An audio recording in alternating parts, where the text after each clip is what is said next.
Seguimos no nosso ritmo de 0 a 10, vibe Copa do Mundo, porque nada mais interessa senão a Copa em período de Copa. A cada 4 anos só se fala disso, e é assim que esse programa tem se travestido ao longo das últimas semanas, né?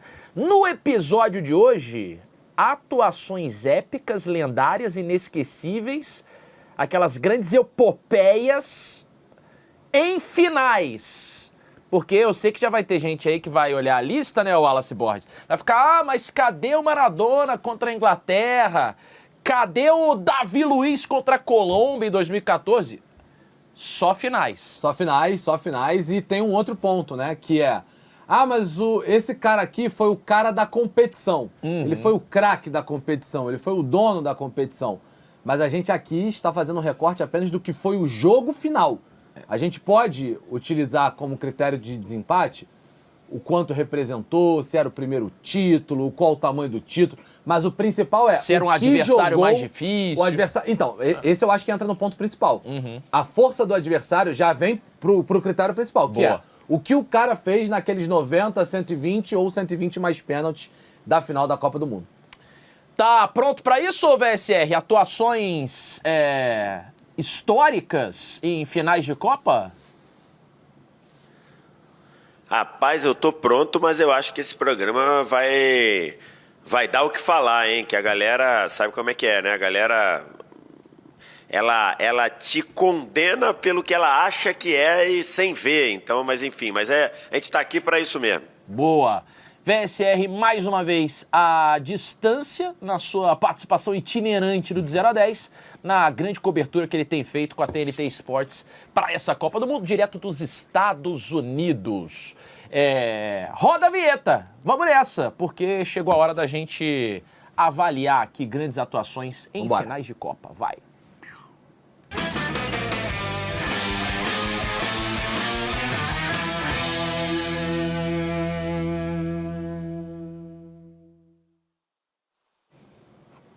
Cada dia que passa, cada semana que passa, essa vinheta está mais alta, né? Qualquer dia, meu ouvido vai sangrar no início desse programa. Talvez esse seja o intuito, né, do nosso pseudinho.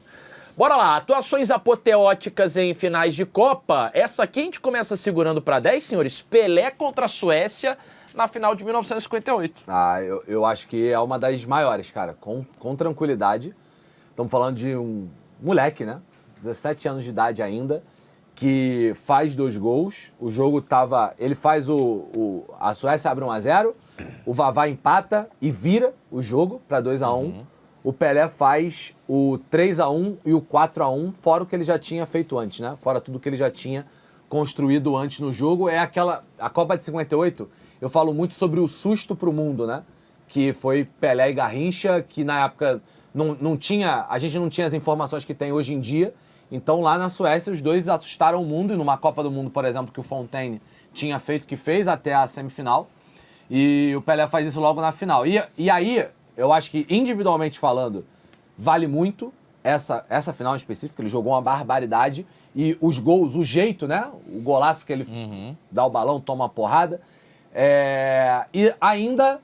soma o primeiro título da seleção brasileira no trauma de 50. Aí vem para aquilo que eu falei, né? A atuação individual mais o salzinho, a pimenta do reino que a gente coloca para temperar isso aqui, que é o primeiro título da seleção brasileira. E outro tempero também é o Sertão Novo com 17 anos. Acho que eu começaria segurando para 10 essa atuação aí. E aí, Vés, compra esse segura para 10 aí do Pelé? Tem que ser. E ainda acaba fazendo, né? Como ele faz o terceiro gol, acaba fazendo também o gol do título, né? Porque o gol que modificou ali, o gol que acaba sendo o gol do título, acho que tem que estar seguro para 10 aí. Agora a gente está vendo, né? O quão impactante foi essa Copa do Pelé, porque... Yamal fazendo gol novinho e tudo, e o Pelé segue lá sendo, e não sei se alguém vai ameaçar isso, o jogador mais novo a fazer um gol na história das Copas. O Pelé faz o terceiro e o quinto, né? O quarto é do Zagallo. Tinha confundido. O Vavá faz os 2 O primeiros, Vavá né? vira o jogo, o Pelé faz o terceiro, o Zagallo faz o quarto, aí a Suécia diminui e o Pelé Zagallo, que em 58, informação, já era o velho Lobo. Já. Né? Não era o novo Lobo ou apenas Lobo, né? Exatamente. Já era o velho Lobo. Geoff Hurst, senhoras e senhores, em 1966, foi o primeiro hat-trick numa final de Copa do Mundo, e assim perdurou durante muito tempo, né? Uma atuação histórica naquela final contra a Alemanha. De um campeão é o único, né? O Mbappé fez agora em 22, mas perdeu a Copa. Ele empata o jogo, né? A Alemanha sai na frente, ele empata o jogo e ele ganha o jogo na prorrogação. Desses 3 gols, ele faz um gol muito importante, que é o do empate, o 3-2, que é o gol da bola entrou, não entrou, e o 4-2, né? Também. Então é uma atuação extremamente destacada de uma seleção que talvez ele nem fosse o cara que mais se falasse naquele momento. Você tinha o próprio Gordon Banks, você tinha Bob Moore, Bob Charlton e tinha ali o Geoff Hurst também. Mas nessa final em específico, o camisa 10 da seleção inglesa, pra mim, botou no bolso. É muito difícil a gente não colocar ele. Talvez fosse 8, 9, talvez até 9, porque é um hat-trick. Os gols dele são Acho que 9, né? muito destacados para a vitória, pro título. Era um adversário forte, a Alemanha Ocidental naquela época. Exatamente. Então é 9. Assim, eu tenho dúvidas. Eu vim para cá com algumas dúvidas de quem seria o que disputaria para 10 com o Pelé de 58.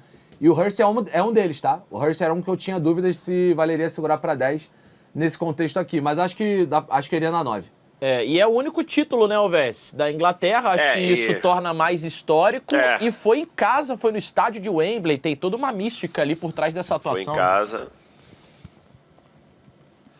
Tem um ponto aí que o gol que é o gol do título, a gente tem muita percepção de que a bola não entrou, né?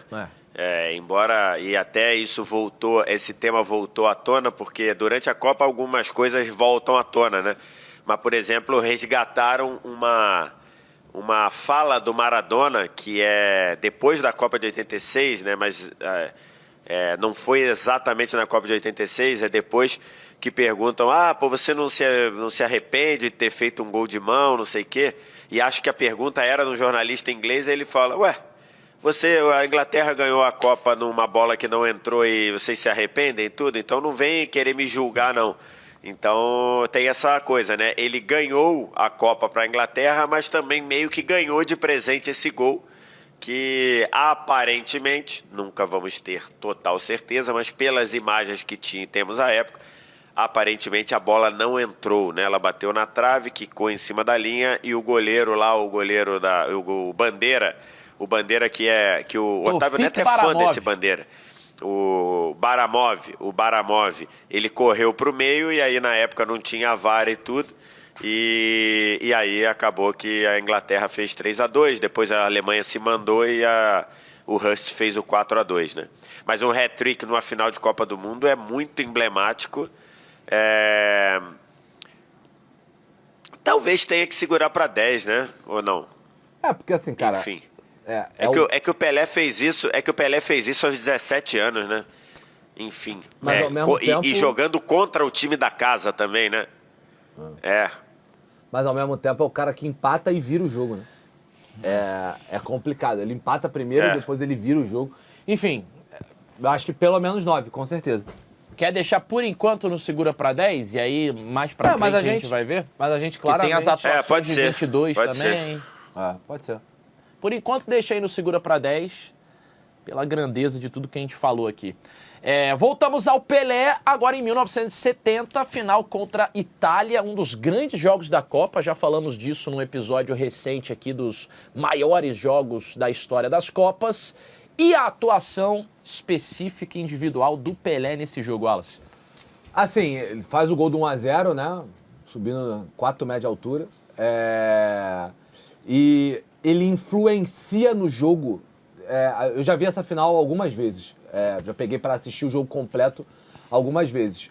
Só o gol e só a assistência, se você pegar só o gol do Pelé e só a assistência pro Capita, pro Carlos Alberto Torres, você não vai ver o que o Pelé fez nesse jogo. O Pelé influencia o tempo inteiro, com as movimentações dele, com os passes dele, com os dribles dele. é uma final estupenda do Pelé.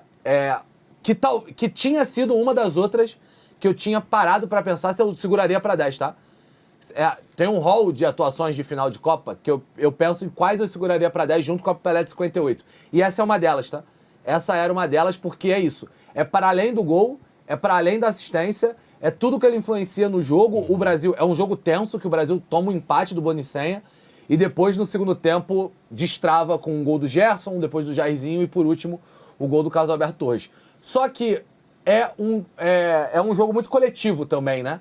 Da seleção brasileira. E aí eu acho que isso pode acabar se diluindo na grande atuação do Gerson, na grande atuação do Carlos Alberto, enfim, aí eu acho que a gente pode deixar nesse momento na 9. Mas foi uma atuação bizarra do Pelé também nesse dia. Mais uma, né? Esse é um jogo, Vess, que tranquilamente todo o time brasileiro poderia ter destacado ali atuações individuais, né? Tem muita gente que jogou bem, né? O Tostão faz uma partida fantástica, o Gerson. Inclusive o Gerson fala para todo mundo, Gerson, comentarista da Rádio Tupi do Rio de Janeiro, ele sempre fala para todo mundo, não, o gol do título é meu, hein? Só para lembrar que o gol do título é meu. Que é ele faz o gol do 2-1, né? E eu me lembro, já conversei muito sobre essa final com meu pai, e o meu pai diz que, na época, quando o Pelé faz 1-0, o Brasil sai na frente, muita gente ficou meio, a questão da superstição, meio preocupado, porque nas outras duas Copas o Brasil tinha saído atrás, né? O Brasil tinha saído atrás da Suécia nas outras finais, né? O Brasil tinha saído atrás da Suécia e tinha saído atrás da Tchecoslováquia também. E aí nessa, como o Brasil saiu na frente, muita gente falou, saímos na frente dessa vez. Então tinha aquela pegada de superstição. Eu acho que, assim, a partida é muito boa do Pelé, muito boa mesmo, por ele conseguir influenciar tanto no jogo assim, sendo muito bem marcado, né? A Itália tentou marcar muito bem ele. Eu acho que é isso, mas acho que 58 é mais impactante. Eu iria de 9. Nota 9, então, pro Pelé em 70? Nota 9 pro Pelé em 70. Pelé ficando alto aqui, né? Em atuações individuais em finais de Copa. O Pelé, por isso que ele é o Pelé. Não é à toa que é o eu tava olhando aqui porque eu tinha convicção e é isso. Aí eu peguei meu celular aqui para dar uma olhada. O gol do Jairzinho também vai como assistência pro Pelé, né? Ah, é verdade. Na verdade, então é um gol e duas assistências. Eu tava aqui, que eu tô vendo, eu falei, cara, eu jurava que eu tinha na minha cabeça que o Pelé era contado como assistência naquele gol que a bola, o Jairzinho meio que chuta, ela pega só pega só aqui meio que na orelha da bola e mesmo assim vai pro gol. Aquele gol é assistência do Pelé e tem assistência, acho que é definição de assistência, se você jogasse no... Me diz aí, o que é assistência? Eles botariam em vídeo, me diz o que é em vídeo uma assistência. Eu acho que seria aquela do Pelé pro Carlos Alberto, que muita gente não sabia para quem que o Pelé tinha passado a bola, né? Que ele rola pro lado, o Carlos Alberto na época... TV de tubo e tudo, acho que o Carlos Alberto Torres não estava nem na imagem ainda.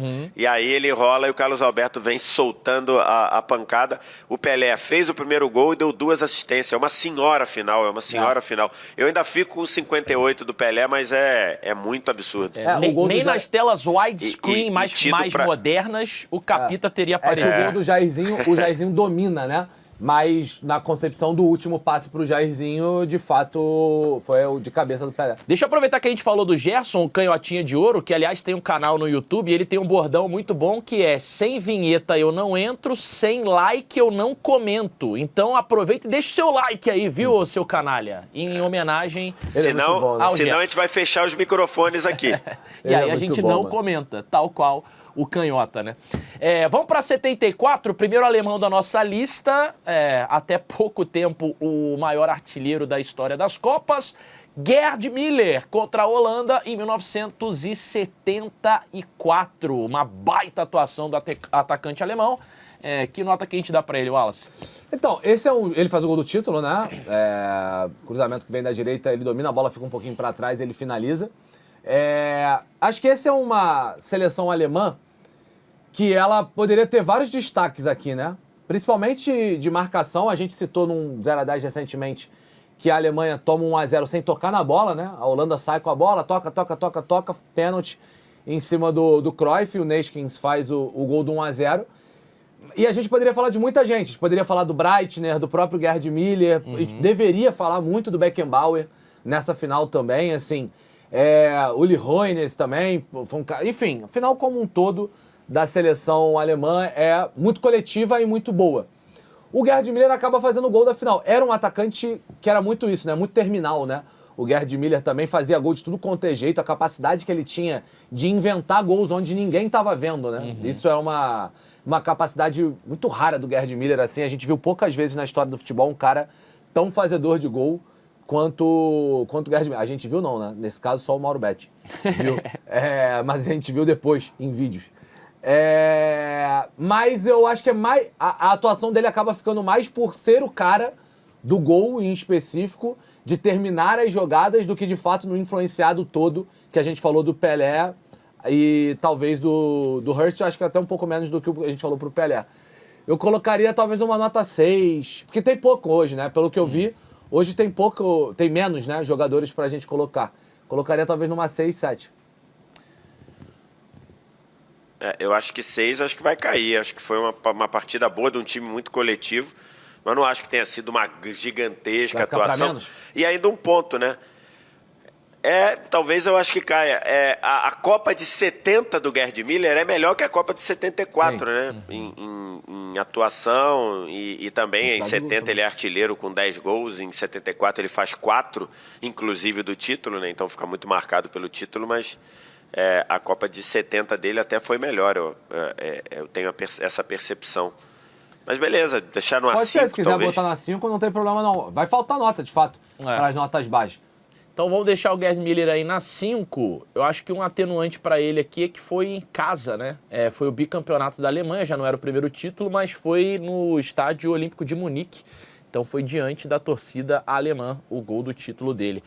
Outro cara que fez gol, e não só um, 2, numa final em casa, e nesse caso o primeiro título da história de sua seleção, foi Mário Kempes com a Argentina contra a Holanda, que novamente tomou na tarraqueta, né? Em 78, de novo, foi vice e o Mário Kempes brilhou nessa final, Wallace. Exatamente. Fora os gols, eu tenho dúvida, eu não me lembro exatamente se foi ele que faz a jogada do gol do Bertoni também, que é o terceiro gol. Mas, enfim, é o tipo de atuação, é o tipo de jogo, é o tipo de título. Se você tirar o Mário Kempes dessa final... Assistência dele. Então, é a assistência dele, né? Porque ele faz a jogada. 2 gols e uma assistência. Assistência dele, Ele vem arrastando do meio, a jogada pelo meio, aí tem um jogador da Holanda, dá uma travada, pega nele e aí volta pro Bertoni fazer o gol. Então, tava na dúvida com relação a isso. Então, assim, se você tira o Mário Kempes desse jogo, o título provavelmente não estaria com a Argentina. O título de 78 provavelmente não estaria com a Argentina. A Holanda poderia ter vencido. Bom, essa Copa de 78 tem muitas coisas a se falar. Mas atuação de gala, né? É atuação de gala pra final. Olhando só a final em específico... De gala. É atuação de gala. Também era uma das outras que eu tinha dúvida do que ia fazer, assim. Nesse momento, talvez nota 9. Talvez nota 9, porque é o cara dos 3 gols, ele participou dos 3 gols. Por enquanto, acho que ele participou dos 3 gols. Assim, e ele era um jogador que flutuava bem como centroavante, mas se precisasse jogar mais atrás, trabalhando ela, tinha qualidade. Era um grande jogador, o Mário Kempes. Eu vi muita gente, eu não me lembro quem fez esse conteúdo aqui durante a Copa do Mundo. Era uma página em espanhol, ou uma página em inglês, agora eu não me lembro. Que era falando, a gente sabe que o Messi e o Maradona são os 2 maiores jogadores da Argentina. E quem é o terceiro? E aí, cara, assim, quase todo mundo falando Mário Kempes, né? Quase todo mundo, até uma galera mais nova que não viu o Kempes jogar, falando do Mário Kempes. Talvez uma galera mais nova poderia pensar no Di Maria aí, alguém, sei lá, apesar de não ter ido bem na seleção, mas um cara que jogava muito, pensar num Riquelme da vida, mas quase todo mundo falando Mário Kempes, que era um senhor jogador e a Copa dele é fantástica. Por enquanto, 9 aí, mas talvez caia para um 8, mas é uma Copa, uma atuação muito, muito... Assim, acho que vai ter debate dele com o Mbappé, tá? Só para constar. Já... Falar um negócio pra vocês. O Mário Kempes, ele é tão ídolo que ele tem nome de estádio, né? Na Argentina, em Córdoba. E a gente está no início do programa, já não tem mais lugar e espaço na nota 9. Porque temos ali dois segurados para 10. Vai ter que fazer... Mas isso é bom, sinal de que a gente está respeitando as atuações e depois a gente faz Vão ter que bem quebrar bolado. a cabeça depois a aqui gente faz mais o pra frente. acordão. Não tem problema. Depois a gente faz o famoso freio de arrumação, né? É isso. Paulo Rossi contra a Alemanha na Copa de 82, o nosso carrasco dando o título para Itália lá em 82. O Paulo Rossi era um centroavante. Hoje em dia se usa essa expressão muito para alguns camisas 9, que antigamente era até mais porque era o estilo, né? Do camisa 9 era outro. Que se ele não fizer o gol, ele entregou pouco pro jogo. Que eu acho até uma expressão ruim. Porque quando você entrega o gol, você está entregando muita coisa, né? Pois é. O jogo o objetivo principal do jogo. E o gol é o principal. Então é uma expressão que às vezes eu acho exagerada. Mas se a gente entrar na lógica aqui, o Paulo Rossi ele participava pouco da construção. Quando a gente fala do Kempis ter feito 2 gols e dado assistência, o Pelé feito 2 assistências e 1 gol, a influência que ele tem para o jogo, de fato o Paulo Rossi não tem isso. Ele faz o gol do 1-0, o Breitner, depois o Tardelli faz o 2-0 e o Altobelli faz o 3-0, o Breitner diminui na reta final. Mas é um jogo que, coletivamente, para mim, a Itália é muito dominante. Eu não acho que seja um jogo que a Itália atropela, mas é um jogo muito dominante, sem muitas chances para a seleção alemã. Jogo que foi disputado no Bernabéu e apitado por Arnaldo César Coelho, né? Sempre bom lembrar disso. Eu coloco mais para baixo porque foi um jogo controlado para a Itália, diferentemente do Gerd Müller contra a Holanda, que é um jogo que tá uma porradaria, não porradaria, mas tá um jogo equilibrado, e ele vai lá e faz o gol do título mesmo, de fato. Esse é um jogo que foi mais controlado ao todo pela Itália. Então talvez eu colocasse abaixo do Gerd Müller até. E aí, VS? Assim, acho que é uma partida, é um jogo ali da Itália, quem assiste o jogo, a Itália, um primeiro tempo bem equilibrado, mas com a Itália ligeiramente melhor, aí a Itália faz o gol logo no começo ali aos 12 do segundo tempo, o gol do Paulo Rossi, e aí depois fica um jogo ali da Alemanha no lá e cá, e a Itália consegue fazer o 2-0 e o 3-0, faltando 9 minutos para acabar. Aí depois que a Alemanha diminui, passa uma sensação de um certo equilíbrio. E eu acho que a partida do Paulo Rossi, ela tem o gol. Ela tem o gol que acabou virando o gol do título, que poderia ser o gol do título, mas aí o gol do Breitner tirou esse rótulo ali, né? Mas é o gol que abriu o placar. E se você olha, por exemplo, as avaliações médias ali, notas, você vê que o Paulo Rossi, ele fica com eu já fiz essa pesquisa, né? Você olha as notas dos jornais, o Paulo Rossi fica com a 5ª ou a 6ª melhor nota da Itália, né? A Itália tem o Gentili com uma nota maior do que a do Paulo Rossi, o Scirea com uma nota maior que o Paulo Rossi, o Altobelli com uma nota maior que o Paulo Rossi, o Oriali com a nota maior que o Paulo Rossi, o Conte também. Então ele fica ali entre 5º e 6º melhor jogador da Itália naquela final. Ele fez o gol do título, mas não acho que seja algo tão destacado assim, não. Eu iria a gente deu quanto pro Gerd Müller? 5. Eu iria para uma nota 3. Iria para uma nota 3 ou 2, talvez. Pode 3 ser. ou 2? Pode ser. Eu acho que pode ser 2. Pode nota 2, então, pro Paulo Rossi. E aí avançamos para a Copa seguinte, que foi e não é vingança, tá? Não tem a ver com vingança? E não é vingança. Não tem. Não tem a ver por esse cara ter me feito muito triste, mas é só... Não, é só uma análise mesmo. Viemos para uma sequência aqui agora de Maradona e Matthaus, hein? 86 a gente teve os dois, por exemplo. Acho que já dá pra gente avaliar ambos juntos, porque fazem parte da mesma final. O Matthaus ainda vai aparecer ali em 90, mas nessa final de 86 tivemos esse duelo aí. Estão intimamente ligados, né? E estão intimamente ligados, porque o Matthaus... Assim, pessoal costuma me chamar aqui de Matauzete, porque eu sempre falo, cara, o Mataus era um excelente jogador. Acho que hoje, assim, acaba se perdendo um pouco, né? E talvez a nova geração não pegue, porque o highlights and skills do Mataus não é muito convidativo, ou não é muito, digamos, instagramável, mas ele era um excelente jogador, muito técnico, com muita qualidade, jogava de camisa 10 na Alemanha de campeã em 90, mas em 86 o Beckenbauer chega para ele e fala, cara, vou te botar para fazer uma marcação homem a homem no Maradona. E ele fala, beleza, é a mesma coisa que você pegar um jogador muito técnico e botar ele para marcar o craque do adversário, assim, não é uma coisa muito comum hoje. Ele aceita, faz uma partida bizarramente eficiente, a ponto do Maradona dizer que é a melhor marcação que ele teve em toda a carreira, o Maradona falava isso, que a marcação do Mataus na final da Copa de 86 foi a melhor marcação que ele recebeu na carreira dele.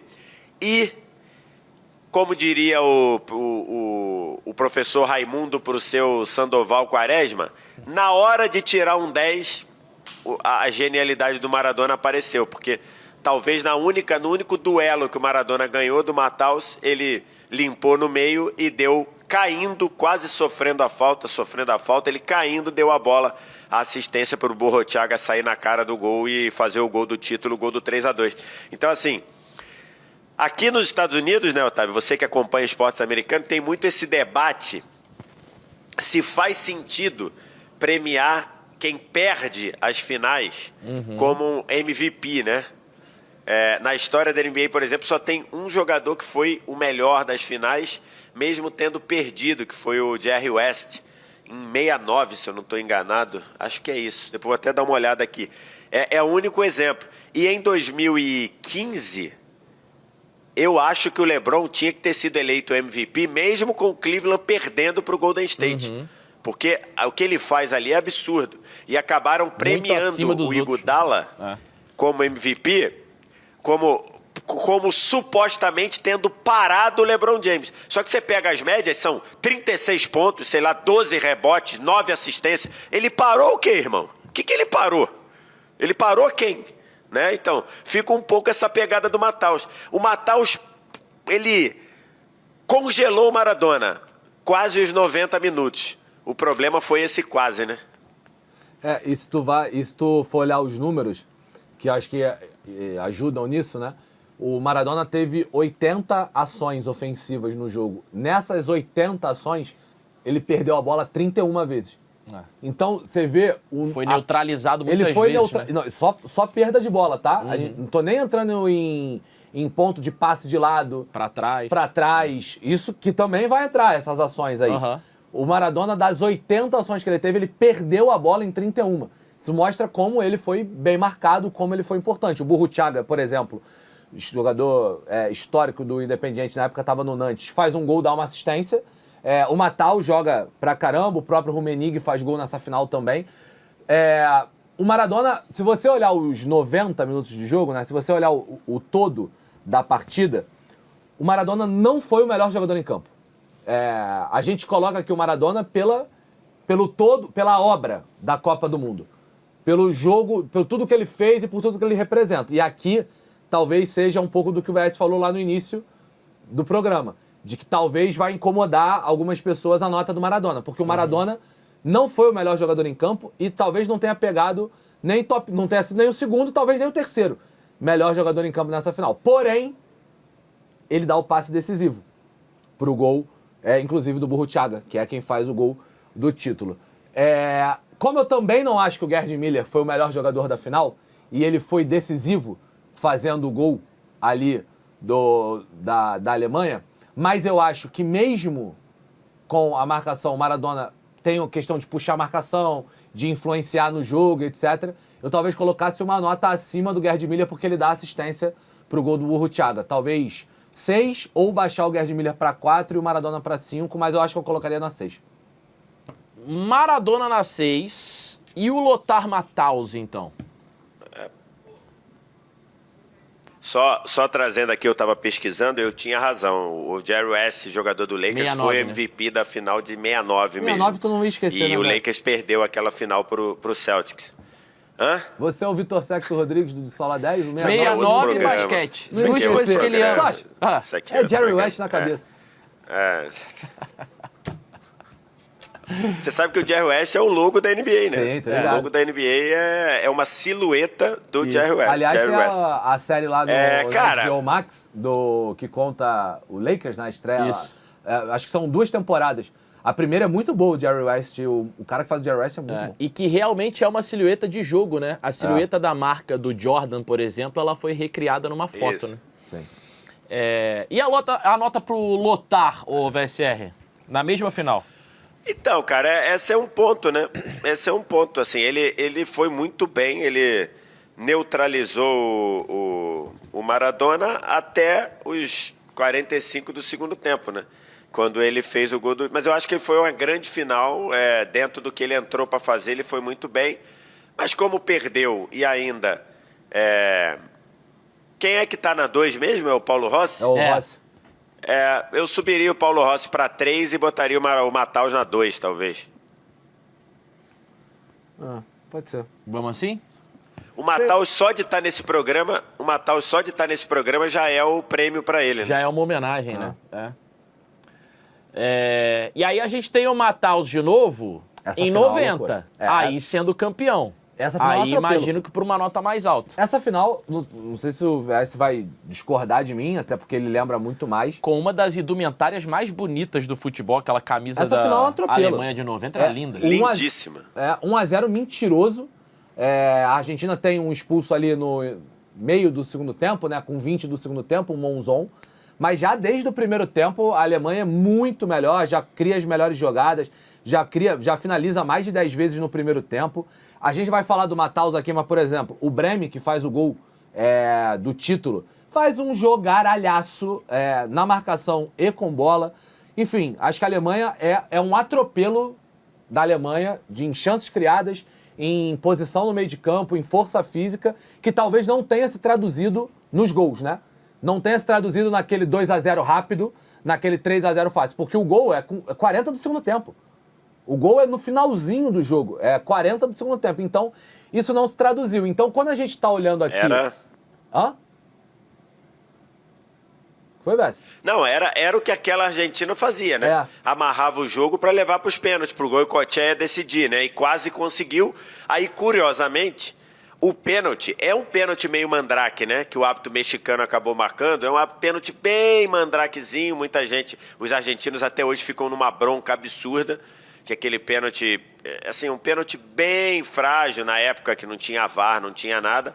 E aí o batedor não era o Matheus, né? O batedor de pênalti era o Breme e ele bateu quase que o Goicoechea pegou. O Goicoechea pegou um montão de pênalti naquela Copa. Então, assim... Galvão fala dela até hoje. Ele né? foi... Agora, a atuação do Matheus... O Galvão fala dessa Copa do Goicoechea até hoje. Ficava no meio para pegar os mal batidos. Ficava no meio para pegar os mal batidos. Exatamente. Mas a atuação do Matheus também não foi tão absurda assim, né? Acho que foi uma boa atuação, foi muito bem marcado, né? O meio-campo da Argentina era um meio-campo de muita marcação. Não foi uma grande... Ele foi o melhor jogador da Copa para mim, apesar de não ter recebido o prêmio, né? O prêmio foi pro Totó Esquilate. Ele foi o melhor jogador da Copa, fez alguns gols importantes e tudo, mas ele... acho que na final, já que é o objeto desse programa, ele faz uma partida boa apenas, né? Acho que ele também poderia e talvez era esperado que ele desequilibrasse mais, mas ele foi muito bem marcado por esse meio-campo muito pegador. Afinal, o meio-campo da Argentina era um meio-campo totalmente pegador, né? Ali era assim, era um montão de operário pro Maradona resolver na frente lá, e ele resolveu quase a Copa toda, o Brasil que o diga, né? Mas o Matheus também não fez um grande jogo assim não, cara. Nota pra ele, então. Então vai ter que ser...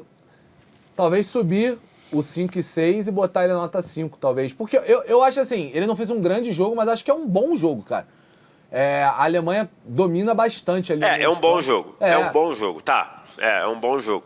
Mas, por exemplo, o Breme jogou mais do que ele. O Breme jogou pra cacete. Acho que é meio que unanimidade. Os zagueiros ali da Argentina talvez tenham jogado, mas ele jogou muito mesmo, pode ser. Bota quem tá na 6 ali? Gerd Müller. Que faz o gol do título. Pode ser na 5. Talvez baixar o Maradona pra 6 junto com o Gerd Müller? Que um faz o gol do título, o outro dá assistência do título, e aí o Maradona na 7 não fica muito? Porque aí a gente vai ter espaço para os outros que estão vindo. Pode ser, pode ser. Bota o Maradona então na 6 junto com o Gerd Müller. E chegamos a 1994, onde a gente tem mais 2 da mesma final. Foi uma final que foi 0-0 no tempo normal, 0-0 na prorrogação e que foi decidida nos pênaltis, onde o Baresi, que fechou os caminhos para o Brasil durante toda a partida, desperdiça o seu pênalti. Logo no início das cobranças, voltando de bate operação, por né? cima.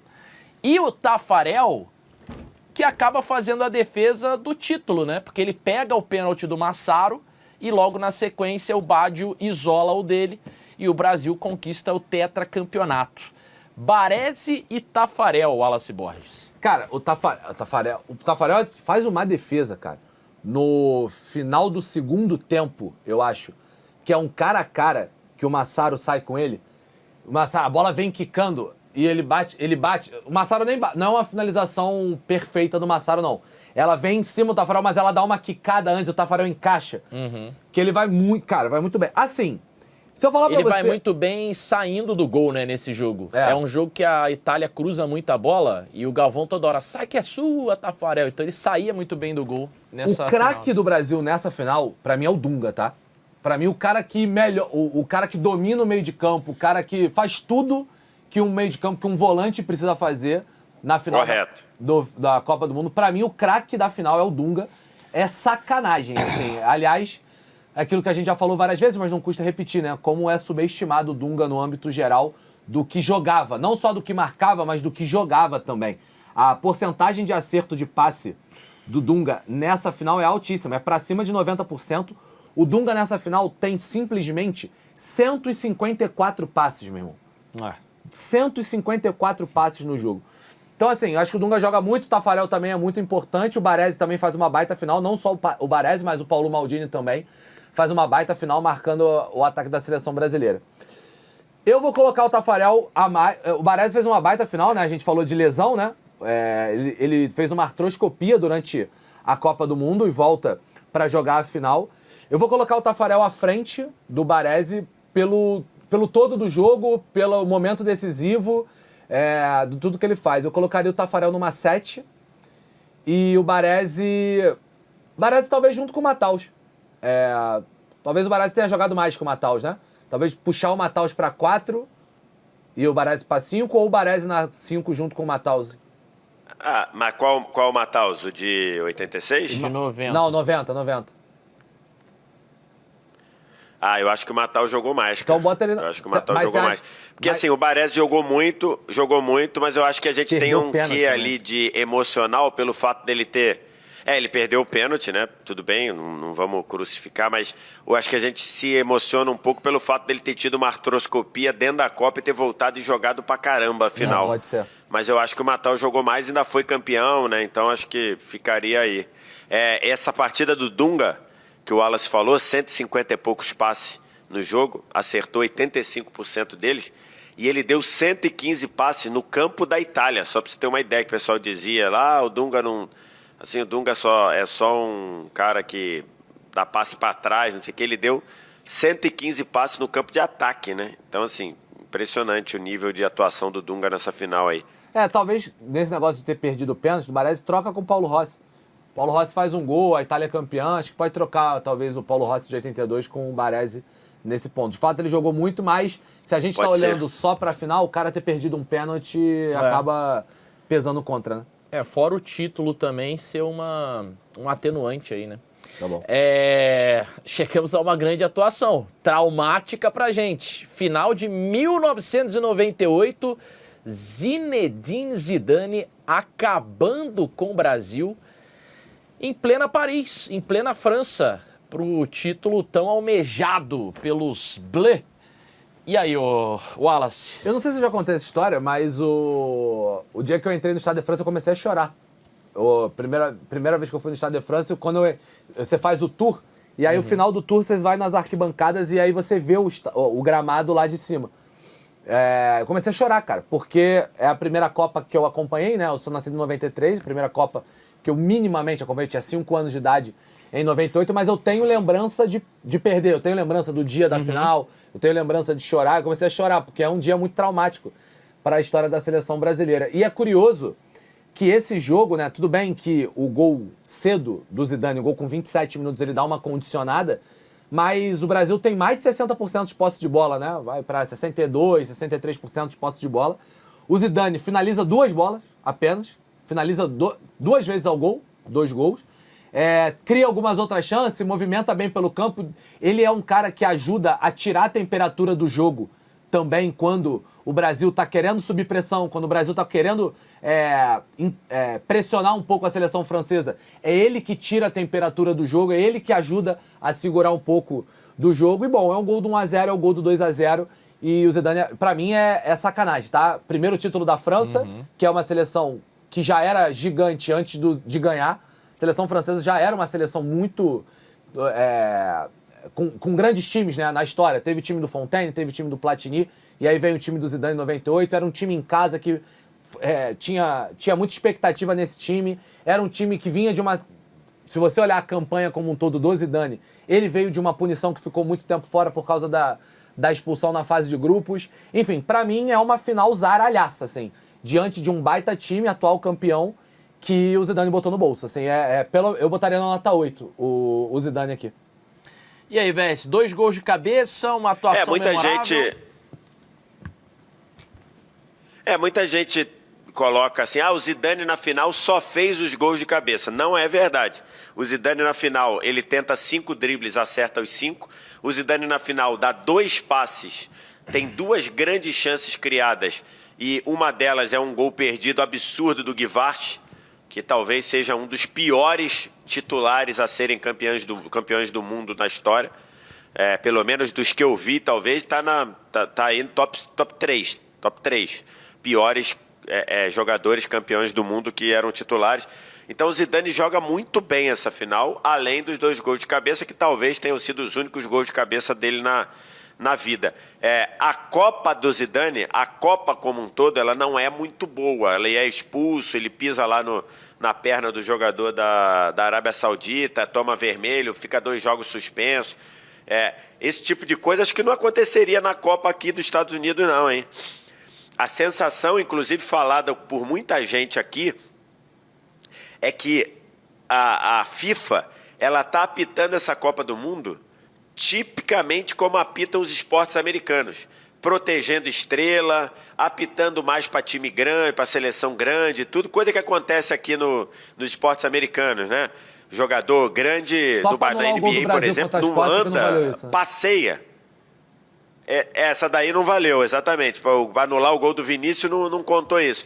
Mas então, assim, em 98 o Zidane foi expulso e pegou 2 jogos de suspensão. Então a Copa dele como um todo não é grande, mas a final dele é uma ótima final e esse 8 está muito bem entregue aí pelo Wallace.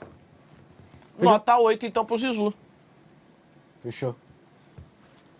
Uma das minhas primeiras, se não a primeira memória minha de eu chorar copiosamente por causa do futebol. Triste ano de 98. 2002 chegamos, é outra que poderia ter mais de um destaque, né, em atuação individual. O Rivaldo poderia aparecer aí também, porque ele joga uma barbaridade naquela decisão. Cleberson, Ronaldinho Gaúcho, Lúcio, exato. Marcos. O escolhido pelo de 0 a 10 foi Ronaldinho, o fenômeno. Cara, Ronaldo. Muito louco. Serve pro Ronaldo em 2002, mas serve muito mais pro Romário em 94, tá? De não ter feito uma grande final, o Romário. Inclusive perde um gol sem goleiro, mas ele Achei que você ia falar pro Gabigol em 2019. Não. O Romário perde o gol, mas ele bate o pênalti muito bem, né? Inclusive a bola pega na trave. Que desespero deve ter sido isso pra quem viu na época. Tava lá chupando sua laranja. E em 2002, cara, peguem pra ver o jogo completo. O Ronaldo perde 2 gols no primeiro tempo que não são gols que o Ronaldo perderia de jeito nenhum. Aliás, a percepção sobre a final do Ronaldinho Gaúcho, ela é impactada pelo gol que o Ronaldo perde com um passe magistral do Ronaldinho Gaúcho. Se o gol do 1-0 é o gol que o Ronaldinho Gaúcho dá um passe, que o Ronaldo bate de esquerda, se não me engano, ele tenta bater de esquerda e ele perde, seria outra completamente diferente. Tem uma outra que ele finaliza também travado, tem uma outra defesa do Can. Ele perde alguns gols no primeiro tempo. Só que graças a Deus o futebol tem 2 tempos. E aí no segundo tempo o Ronaldo faz um gol de muito de artilheiro, do rebote do Can, e depois o belo gol do contra-ataque do Brasil. E aí, cara, é 2-0, 2 gols do cara.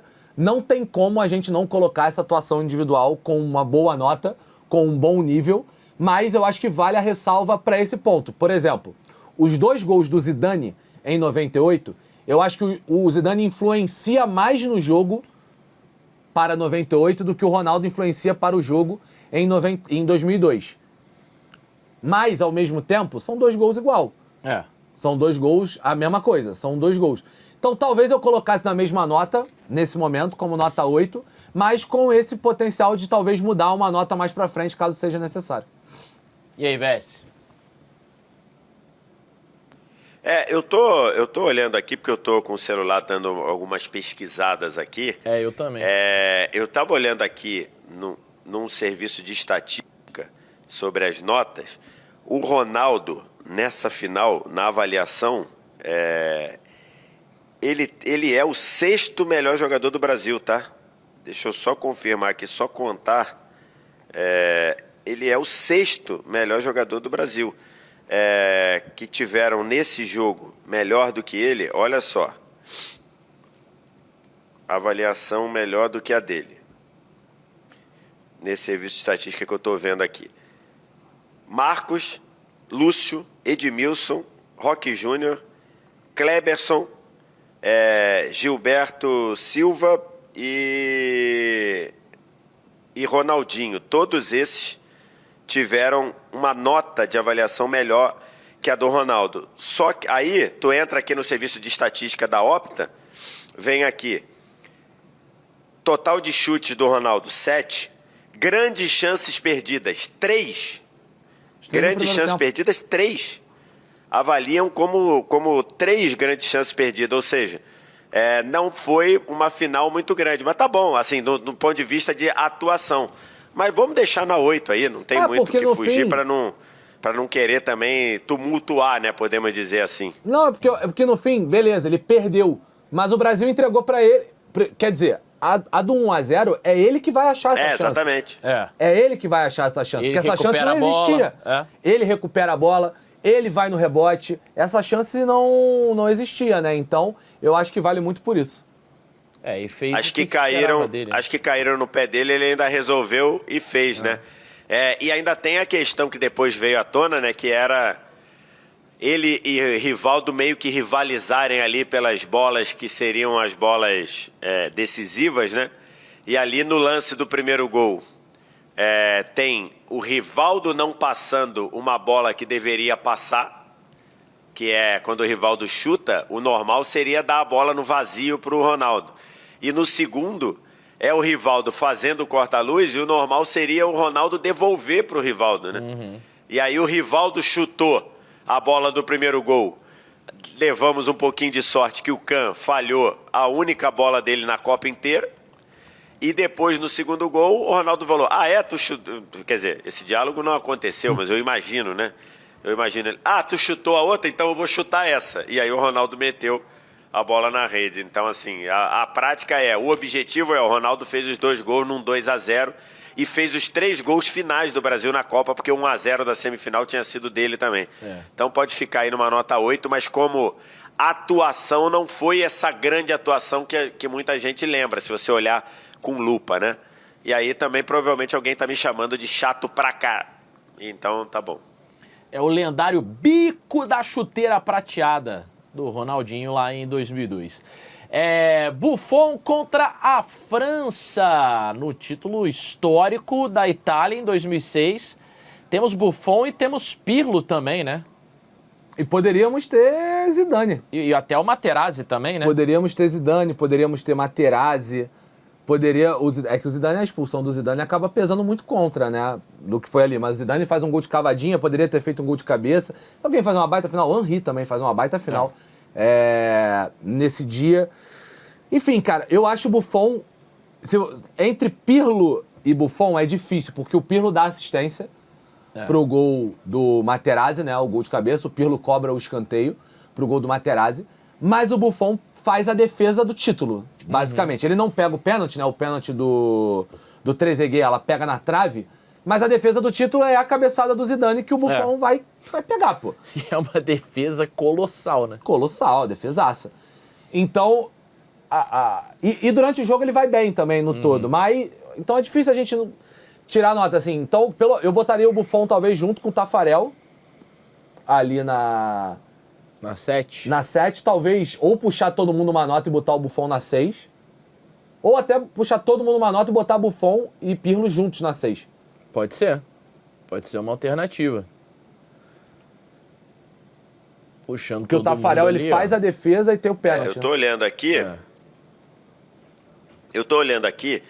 Na prática, não foi uma final de grandes emoções, né? Talvez a maior emoção do jogo tenha sido a cabeçada do Zidane, né? O Buffon no jogo, ele faz 4 defesas. A cabeçada do Zidane para a defesa do Buffon ou a cabeçada do Zidane no Materazzi? As duas, né? As duas. O Buffon faz 4 defesas no jogo. Pela Opta aqui, apenas uma defesa foi considerada uma defesa difícil, muito difícil, que foi aquela defesa da cabeçada do Zidane na prorrogação, né? E depois ele sai 2 vezes para socar a bola. Então, basicamente, assim, não foi uma grande atuação do goleiro, mas ele é impactante nos pênaltis, né? Nos pênaltis, ele pega a cobrança do Trezeguet, se eu não me engano, Não, né? Trezeguet na trave. Trezeguet para fora, é verdade. Então ele nem defende pênalti. Eu acho que a gente lembra muito a cabeçada que ele defende do Zidane, mas eu acho que não foi uma grande atuação assim. Eu acho que o Tafarel trabalhou bem mais em 94 do que o Buffon em 2006. Na final, né? Especificamente na final. Quer trocar... Eu acho que o Tafarel tinha que ficar à frente. O Tafarel já tá à frente, mas quer trocar ele com Gerd Müller e Maradona? Que o Gerd Müller mete o gol, o Maradona dá assistência. Eu tô vendo num retorno tão pequeno aqui que vocês vão ter que me ajudar aí. O Buffon tá na 6 com o Pirlo e o Tafarel tá na 7. Não, o Tafarel já foi. O Tafarel é o 7. Aí na 5 tem Gerd Müller contra a Holanda. Eu acho que o Pirlo jogou mais do que o Buffon. Então faz o seguinte, baixa o Buffon pra 5 e sobe os 2 da 5, Gerd Müller e Maradona. E deixa junto com o Pirlo na 6? Deixa junto com o Pirlo. Você achou que o Pirlo jogou mais? O Maradona é o que ganhou, né? Em 86. Eu acho que o Pirlo jogou mais do que o Maradona em 2006. Em 96. Então sobe uma. Deixa o Pirlo na 7 com o Tafarel. Tá, beleza, pode ser. Gerd Müller e Maradona na 6, Buffon na 5. Boa. Fechado. Tá desenhado então. Chegamos a mais um goleiro agora, hein? 2010, Copa da África do Sul, o primeiro título da Espanha. Iker Casillas levantou aquela taça. O craque fazendo o gol, ele sobe muito de nível, né? O craque da final talvez tenha sido o Iniesta pelo gol e tal, tem a questão. Mas o craque da final pra mim foi o Xavi, tá? Aliás, o craque da Copa. O craque da Espanha como um todo foi o Xavi.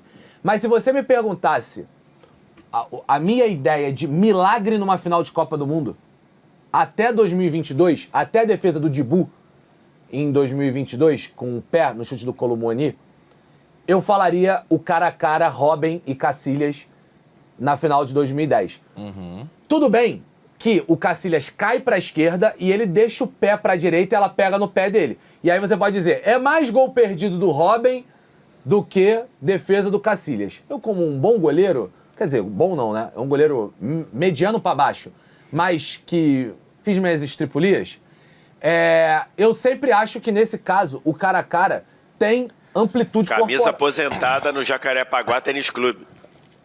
Camisa aposentada no Jacarepaguá Tênis Clube. Tem camisa aposentada no Jacarepaguá Country Club por outras questões e não tem nada a ver com essa história, Vitor Sérgio. Que não orgulham muito. Não. Mas eu acho que tem muito da amplitude corporal. O Casillas vem para um lado, mas ele deixa o pé para o outro para de fato fechar ali a finalização do Robben. Eu acho uma defesaça. Fora isso, né? o jogo como um todo do Cacilhas, pra mim, é muito bom. Ajuda muito na construção de time também em alguns momentos ali, saída de gol. Aliás, o Cacilhas é um cara que talvez pra molecada, que tenha visto o Cacilhas mais velho, não tenha noção do quão bom goleiro foi o Cacilhas. O quão absurdo de goleiro foi o Cacilhas. Por quê? Bom ponto. Porque a idade, porque o tamanho, o Cacilhas era um goleiro baixo, né? Se não me engano, 1,78m, pode ser? 1,82m. O Cacilhas tem 1,82m. E ele era um goleiro de muita explosão. Ele acelerava muito. As bolas que você falava assim, cara, é impossível um goleiro chegar aqui. Ele chegava. Porque ele era muito rápido. Absurda, né? Ele tinha uma impulsão absurda, ele tinha uma explosão absurda. E aí, quando ele foi ficando mais velho, já Real Madrid ali de 14, 15 em diante, realmente, assim, cara, quando o goleiro dessa estatura, 1,81m, 82, ele perde a velocidade, ele perde a explosão, ele fica pior. Muito mais rápido. O Peter Cech, o Neuer, o Buffon, os goleiros que são muito grandes, eles demoram pra ficar piores. O goleiro mais baixo não. Talvez isso tenha influenciado, talvez até num Júlio César da vida, que era 1,86m, se não me engano. Mas essa final eu acho muito boa do Cacilhas.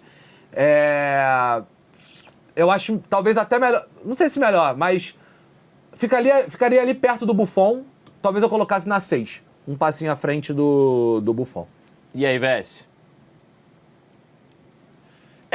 Eu fui olhar aqui também, porque eu tava me lembrando aqui. Também, como eu falei do Buffon, também são 4 defesas só do Cacilhas no jogo. Eu tenho aqui o rascunho. É uma finalização do Kuit, de fora da área, que ele defende no meio do gol sem problemas. Depois ele tem a finalização, a cobrança de falta do Sneijder, que ele também pega no meio do gol sem problemas. Aí depois é a do Robben, uma que ele cai lá embaixo no canto esquerdo, uma defesa difícil. E a bola lá do que o Wallace falou, essa talvez a defesa que salvou a final, né? Que o Robben entrou ali e ele defende com o pé. Eu acho que essa defesa do Robben, eu acho ela mais difícil do que a defesa da cabeçada do Zidane, né? Em compensação, eu acho que a França produziu mais ofensivamente que a Holanda ali. Acho que pode deixar ali os dois mais ou menos juntos, ou muito perto ali. Tá bom. Mata ninguém não. Ele tem... Os dois têm lances capitais, né? Essa defesa no chute do Robben com o pé e o Buffon a defesa da cabeçada do Zidane já na prorrogação. Acho que tá justo ali, os dois na 5.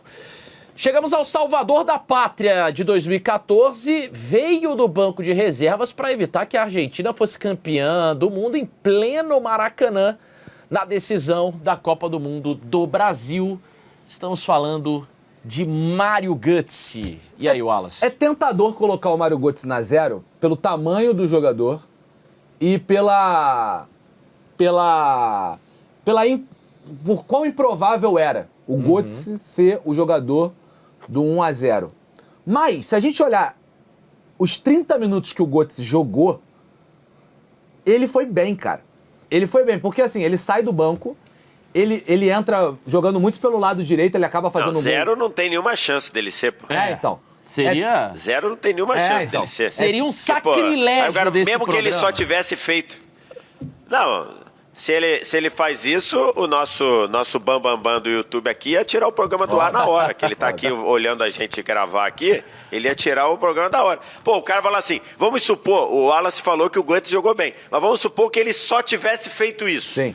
Ele recebeu, matou no peito, bateu de chapa 1-0 o gol do título mundial. Já não pode ser o 0, né?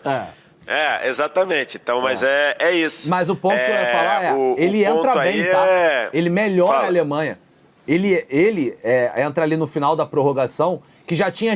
A galera não lembra muito porque acabou se perdendo, mas o Schürrle entra no primeiro tempo porque o Kramer toma uma porrada no primeiro tempo. Isso. Ele não lembra da final, inclusive. O Kramer, que inclusive jogou pouco nessa Copa e brotou de titular na final. O Joachim Löw botou ele, surpreendeu, e aí ele sai no primeiro tempo, entra o Schürrle, e aí, inclusive, é passe do Schürrle e gol do Götze.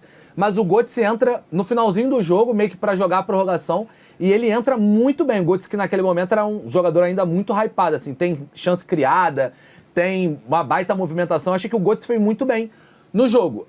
Pra mim, o cara da final da Alemanha é o Boateng, tá? Acho que do todo que ele faz, construção de jogo, lançamento longo, o Toni Kroos também poderia ser esse cara, tá? Na final, tanto o Boateng quanto o Toni Kroos, pra mim, jogaram pra caceta. Mas o Götze é muito relevante, ele é muito importante pra esse gol do 1-0.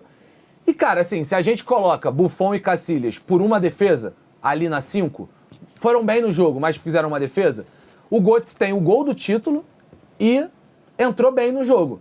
Então, assim, a gente tem que colocar pelo menos da 5 pra cima o Götze no programa de hoje.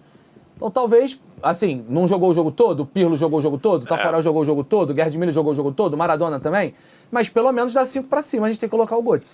É o meu 10, ô VSR. Götze em 2014.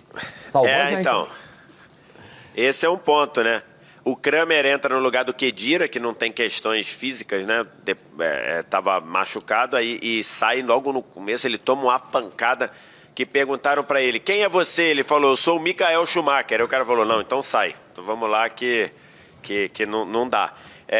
O Boateng realmente joga muito. Então, cara, eu acho que a gente tem que considerar isso, né? O Götze entrou e saiu do banco pra virar herói. Eu sempre gosto de dizer, né? A Argentina foi muito prejudicada pela arbitragem nesse jogo, né? Muito prejudicada. Para mim tem o pênalti do Neuer no Higuaín e tem a entrada do Havertz, que é uma entrada, assim, não tinha VAR na época, mas é uma entrada de trava no joelho do Zabaleta, pode ser? Enfim, não me lembro de quem que era um lance claro para expulsão, que não foi. Mas tá bom, a Argentina manda ir na delegacia mais próximo fazer um BO. Enfim, só para pontuar aqui o dever jornalístico, que a Argentina foi muito prejudicada. E o Götze é herói. Se quiser fechar ele na 7, eu tô aceitando. Salvou a gente? Joga o homem na 7. Nota 7 pra Mário Götze. Meu amigo. Pô, tu imagina, meu. Tu imagina o que seria se os caras falassem assim, ia encerrar qualquer debate. Eu fui campeão do mundo dentro do Maracanã. Aí tu acaba o debate. Ganhando da seleção que fez 7 em vocês. Exatamente.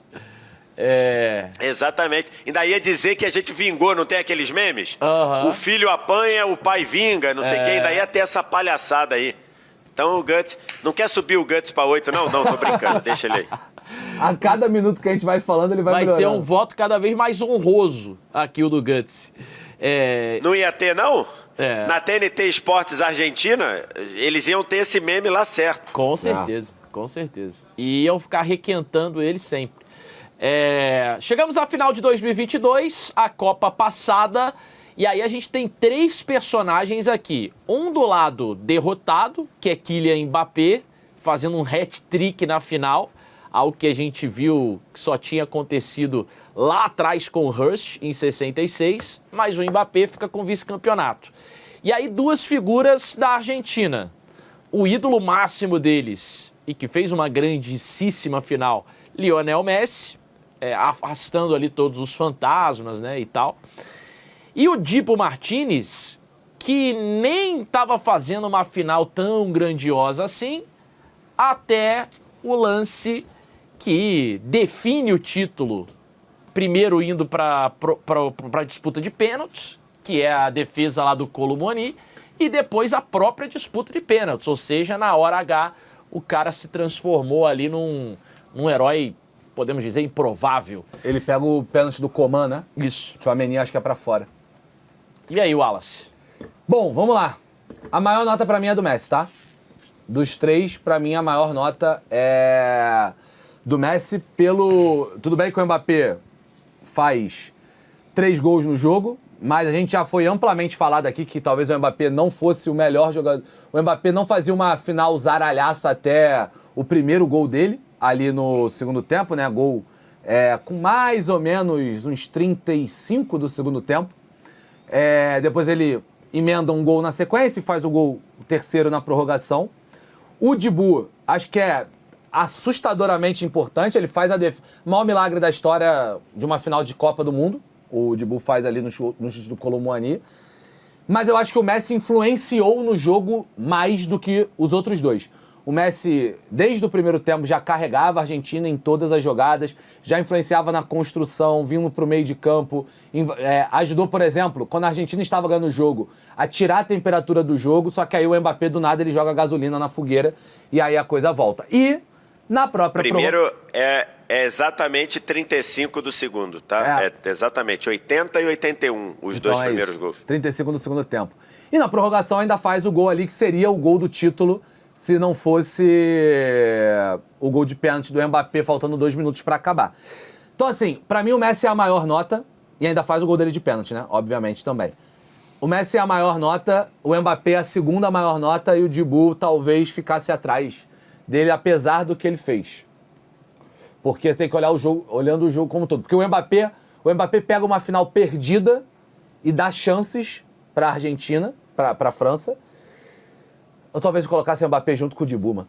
O maluco faz a maior defesa da história da final das Copas. Talvez fosse junto. Mas enfim, mas o Messi é a maior. Por enquanto, meus amigos, não temos o 0 do programa, hein? O 0 vai ser o Mataus nesse ponto. Vamos ter que puxar ali.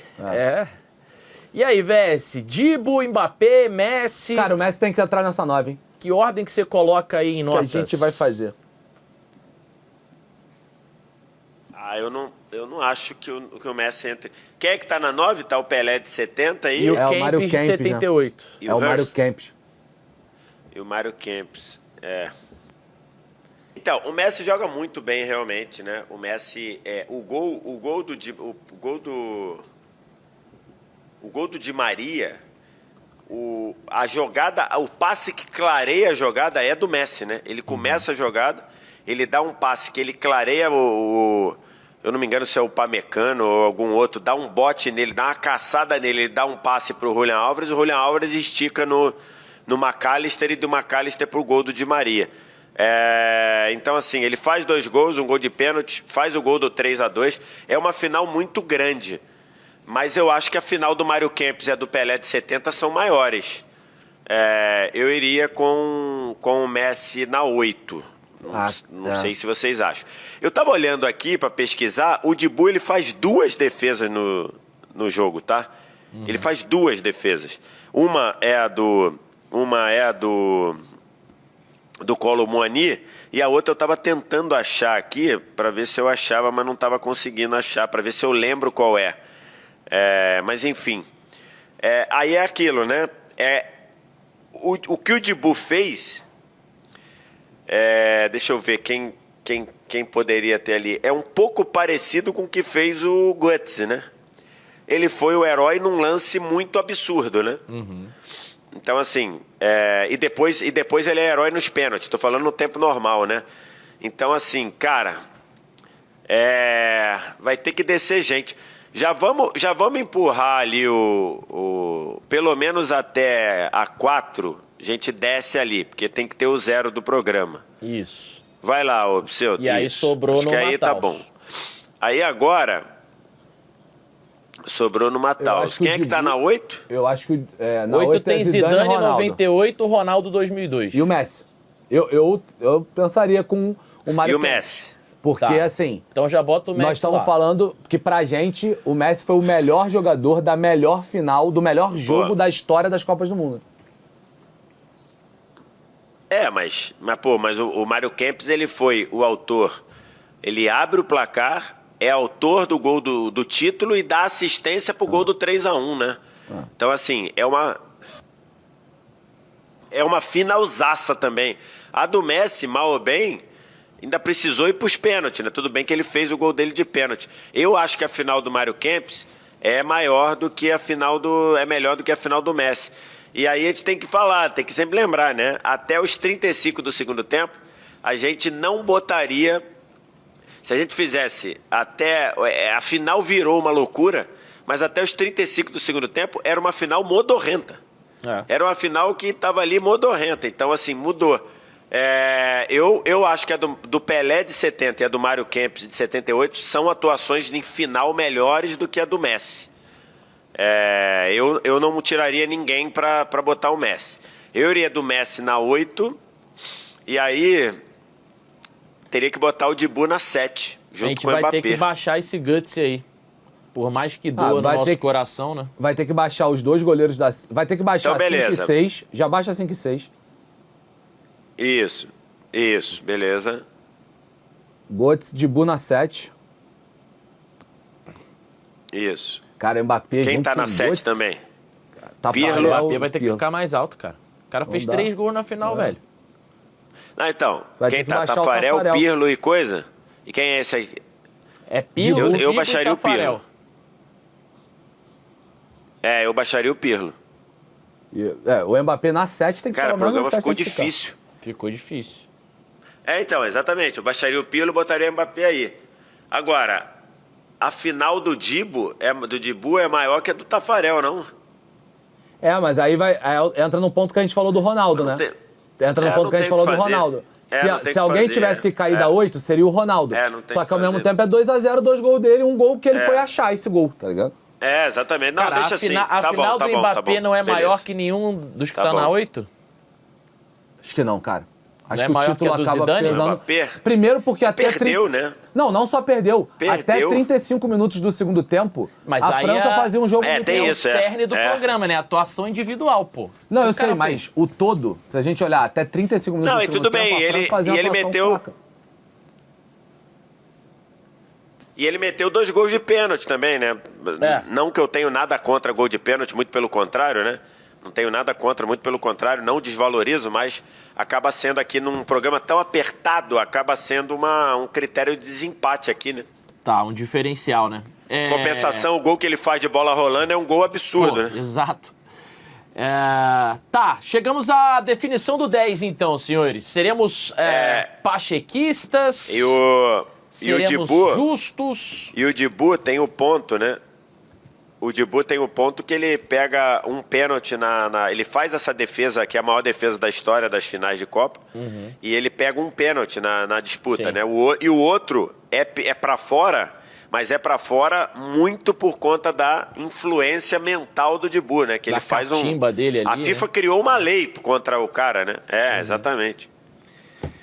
Pelé em 58 ou Geoff Hurst em 66? Qual dos dois teve a atuação individual mais lendária de uma final de Copa do Mundo? Começo com você, Wallace. Eu tô querendo trazer esse Pelé de 70 pra discussão. Eu tô querendo votar nesse Pelé de 70. A verdade é uma só. Então vota, pô. Ué. Eu tô pensando seriamente. Porque assim, eu acho essas três de muito nível parecido, sabe?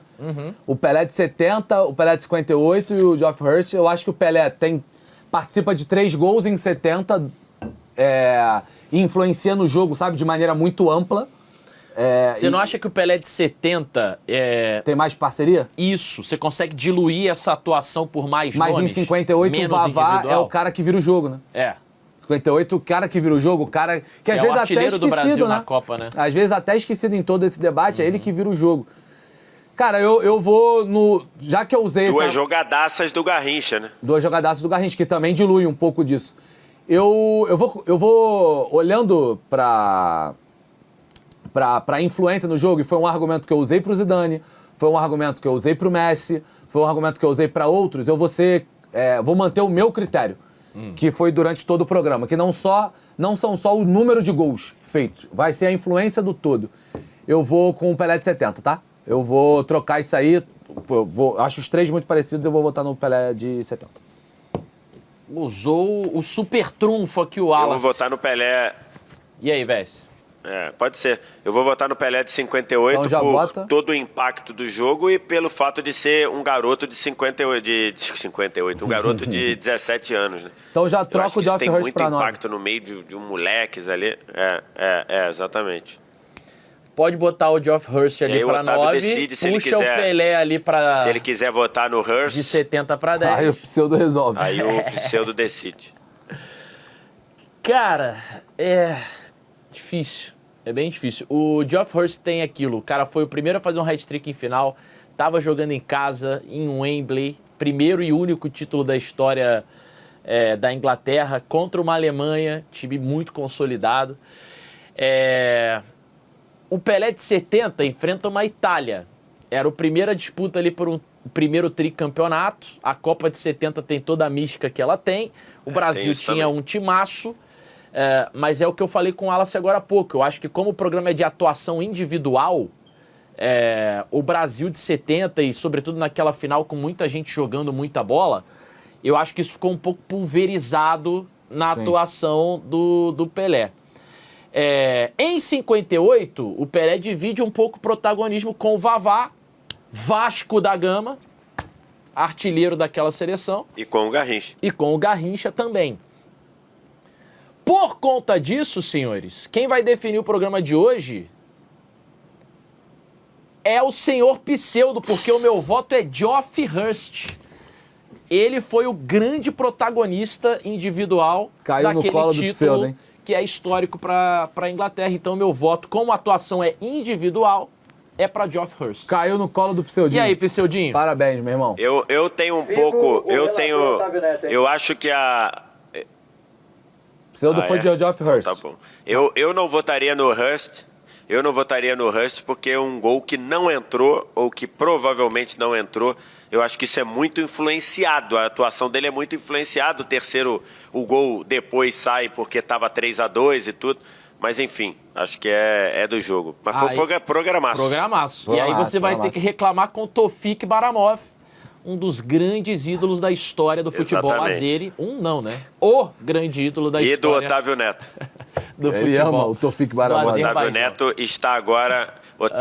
Otávio Neto, quando vier aqui aos Estados Unidos, vai pedir para alguma dessas empresas de card fazerem um card de Tofik Baramov, porque ele vai comprar. E você sabe que tem os cards que são os mais raros, eles usam um pedacinho da camiseta que os caras utilizaram, né? Da jersey que eles utilizaram em determinado jogo. Do Tofik Baramov vai ser um pedacinho da bandeira, né? Vai ter um pedacinho da bandeirinha dele lá no card dele. E o autógrafo dele, obviamente. Programaço, hein, senhores? Obrigado a todo mundo que ficou aqui até o final. Em homenagem ao Gerson Canhotinha, já falei aqui, deixa o seu like, porque a gente comentou tudo até o final. Inclusive, até o Pseudo precisou intervir aqui para dar o voto dele. Deixe seu like, seu comentário e a gente volta na semana que vem com mais um episódio. Inclusive, vamos gravar mais um agora, né? Porque aqui é trabalho. Tchau! Opa!